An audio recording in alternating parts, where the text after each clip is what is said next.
welcome back to my YouTube channel. Kembali lagi di channel Husni Ramadan. Salam terbang buat kita semua ya. Di video kali ini saya akan bercerita atau membahas tentang bagaimana caranya menjadi seorang air traffic controller, dari step-stepnya, dari pendidikan sampai sekolah dan akhirnya menjadi seorang air traffic controller dan mendapatkan yang namanya license. Tujuan terakhir dari seorang untuk melakukan pendidikan air traffic control ini adalah mendapatkan lisensi sehingga dia bisa melakukan kontrol atau melakukan yang namanya cuti berdinas ya. Lisensi itu sendiri artinya adalah surat izin yang diberikan kepada seseorang yang telah memenuhi persyaratan tertentu untuk melakukan pekerjaan di bidang dalam jangka waktu tertentu. Diterbitkan oleh direktur atas nama Dirjen. Kalau kami kemarin itu diterbitkan oleh Direktorat Navigasi Penerbangan. Diterbitkan untuk 1 kali bidang pekerjaan atau profesi. Begitu guys. Jadi untuk mendapatkan lisensi ini kita harus yang namanya memiliki kompetensi. Lalu bagaimana cara kita mendapatkan kompetensi ini? Ya, kita harus yang namanya berkuliah ya, atau namanya yang kita sebut dengan pendidikan. Kalau saya itu kemarin pendidikannya itu di Medan selama 3 tahun D3. Ada yang D4 tapi di sekolah lain yaitu PPIC, Politeknik Penerbangan Indonesia Curug. Nah, jadi begitu. Jadi kita melakukan pendidikan selama 3 tahun dan akan dilatih kompetensi kita selama 3 tahun itu. Di 3 tahun itu kita harus mendapatkan 3 kompetensi. Yang pertama itu adalah Aerodrome Control Tower ya, atau secara mengontrol secara visual yang kita nampak begitu. Yang kalau kita ke tower tuh, aerodrome tuh kita nampak tuh guys ya. Nah, disitulah yang namanya Aerodrome Control Tower. Lalu ada Approach Control Procedural. Approach Control Procedural itu atau APP. Ada Area Control Procedural. Jadi tiga itu yang harus kita miliki. Dan untuk mendapatkan lisensi ini hanya butuh 2, Aerodrome Control Tower dan Approach Control Procedural. Nah, selama 3 tahun itu kita masuk tuh pendidikan. Lalu kita dapat tuh kompetensi yang pertama tower. Kita di OJT-kan, dimagangkan di bandara-bandara yang telah ditetapkan oleh kampus. Jadi nanti kita OJT di situ minimal itu adalah 3 bulan. Minimal 3 bulan, maksimal tergantung dari kampusnya. Lalu kita OJT di situ tower. Setelah itu baru OJT yang kedua, PP sama juga. Setelah mendapatkan itu jam pengontrolan, nanti baru lanjut ke ACC. Oke, di antara itu setelah kita mendapatkan kompetensi yang sudah, maka untuk menjadi seorang air traffic controller kan kita harus punya license nih. Kita harus punya license. License kita itu diterbitkan oleh orang DNP, Direktorat Navigasi Penerbangan.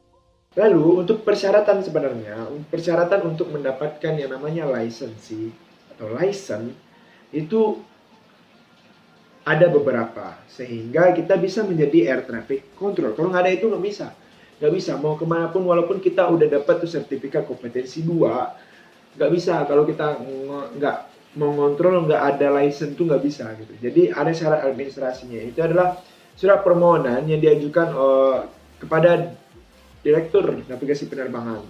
Lalu mengisi dan melampirkan formulir permohonan license. Jadi ada itu nanti disediakan. Lalu pas foto, lalu salinan KTP. Ya, KTP, lalu sehat jasmani dan rohani. Ya, sehat jasmani yang pastinya kelas 3. Yang berlaku selama 2 tahun. Nah, sehat jasmani ini kita dites dulu guys. Sebelum kita ujian, kita dites dulu tuh. Medical check up. Gimana kesehatan kita selama kita menjalani pendidikan ini? Apakah bagus? Nanti ada yang bermasalah sehingga kalau dia nggak sehat dia nggak bisa ikut ujian license. Jadi kalau dia sehat dia bisa ikut ujian license. Itu ujian license itu di Medek Hatpen. Itu adanya di Jakarta. Tapi di kita melakukan medek lokal. Tapi Hatpennya yang datang ke kampus. Jadi untuk melakukan tes lokal juga tapi di kampus masing-masing begitu guys. Lalu salinan sertifikat IQ language IELP, IELTS English Language Proficiency. Nah, minimal itu adalah level 4, yaitu berarti level 4. Level 4 itu sudah ada kriterianya sama checker yang waktu aku diuji itu. Alhamdulillah aku udah lulus ya, bagian syarat ini udah. Jadi kita itu dites bahasa Inggrisnya untuk bagaimana kita menceritakan, nanti diceritakan tuh ada sebuah case tentang sebuah kejadian di pilot atau kejadian di pesawat, atau nanti bagaimana kita bertegur sapa dengan orang di sekitar. Nanti kita dites tuh bahasa Inggrisnya. Nah, minimal itu level 4. Kalau nggak level 4, misalnya 3+ itu nggak bisa. Dia harus level 4 dan baru bisa mengikuti ujian license. Kalau nggak level 4 nggak bisa ikut ujian license. Di situ sih yang paling penting. Yang penting itu sertifikat kompetensi, lalu sertifikat kesehatan, ya, lalu IELP level 4, IELTS English Language Proficiency minimum level 4. Nah, udah habis itu barulah salinan bukti. Kita pasti ada uang administrasi tentunya. Lalu itu akan dibayarkan oleh kampus juga nantinya. Lalu setelah itu kita ujian license sudah semuanya, dan akhirnya kita ujian tuh. Ujiannya itu waktu itu aku soalnya 50 guys. Soalnya 50 semuanya bahasa Inggris.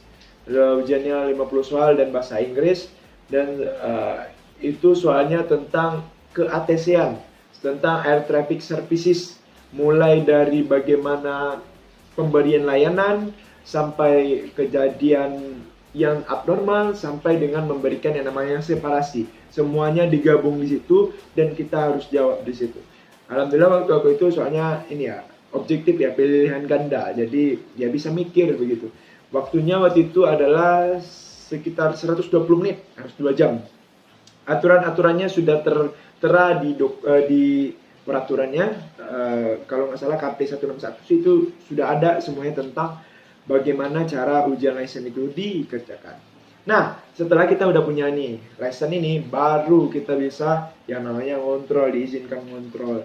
Tapi kita harus yang namanya ambil rating dulu. Rating, setelah rating barulah ada yang namanya cuan-cuan kita dulu. Ya, oke guys, mungkin sampai sini dulu video kita di pertemuan kali ini. Semoga kalian berguna lah bagaimana menjadi seorang air traffic controller itu ya. Yang penting itu di pendidikannya sih. Pendidikannya ya terutama nggak boleh malas, karena ketika kita sudah masuk di situ, habit kita berubah. Yang biasanya malas-malasan ya tidak akan malas-malasan. Habitnya akan berubah 100%. Oke guys, semoga kita semua menjadi orang-orang yang sukses. Amin. And thank you for watching. Jangan lupa untuk share, comment, like, dan subscribe-nya. Dan jangan lupa untuk support selalu channel Hari Terbang. Jangan lupa untuk selalu support Husni Ramadan. Thank you. Salam terbang buat kita semua. Sampai